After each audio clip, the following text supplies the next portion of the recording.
desperado. Why don't you come to your senses? You've been out riding fences for so long. السلام عليكم. أنا حركة عجيبة برير انضمت لها أنا وخويا، وكنتمنى المعاقين كامل من منطقة البويرة يخرجوا معاقين ديالها. حنا درنا حركة ملي شفنا حركة عجيبة برير درنا حركات من أجل المعاق في جهة سيد مسدعة وكاينة في الدار البيضاء وفي مراكش والرباط.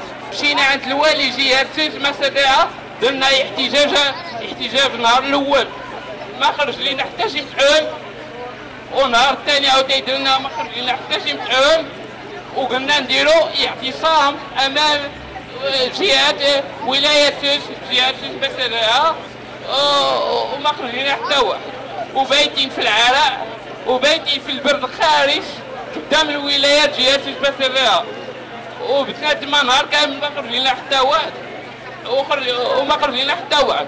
وملي خرج مدير الديوان ديالو دار فينا بحال شي كلاب حاشاكم، قال لنا يلاه دخلوا، ولا حتى الان ما حقق حتى شي عيبه طال ما تحققات. دابا كنلقاو المشكل في الترونسبور، ما عمرني ما مشيت كيكون عامر، ما كيوقفش لينا. ثانيا ما كيحترم الاماكن المخصصه للمعاقين. كندعي جميع المعاقين يجيو ينضموا مع حركة عجيبة برير يغوتوا حتى هما، لاننا كنا مخصوصين، لاننا كنا مضرورين. المعاق في تونس كتخلص قبل كاع ما طرا هادشي، كتخلص في تونس الموه، والجزائر كتخلص لهم حتى هي، وحنايا لا. فين كتمشي فلوسنا؟ فيما يخص النزاع الثقلي فين كيمشيو الفلوس ديال المعاقين؟ فين كيمشيو فلوسنا؟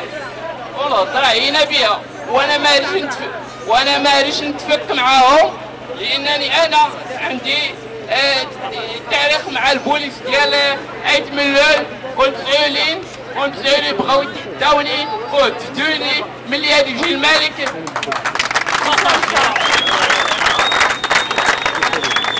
اولا ملي جا الملك كنا انا وخويا غادي نخرجوا للملك الطريق ديالو وشدونا وهددونا بالحبس، وبالاخص انا داونا الكوميساريه النهار الثاني ديال الملك وحبسونا نهار كامل. كاينين العشرات ديال المعاقين في الكوميساريه حبسونا تما، ما ماكله ما شربنا ما والو.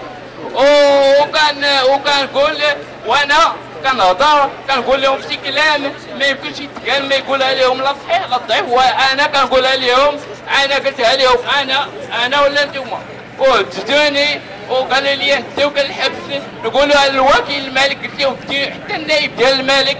انا ما كنخافش من الموت، انا كنخاف من الله، ما كنخافش من البشر. انا ما كنعبدش البشر، ما كنخافش المسؤول اللي هادي يكون المنصب ديالو، ما كنخافوش. انا كنخاف الله سبحانه وتعالى. وحنايا دايرين يدنا في حركه 20 فبراير وحركات من اجل المعاق باش تكون معاهم كيما. السلام عليكم.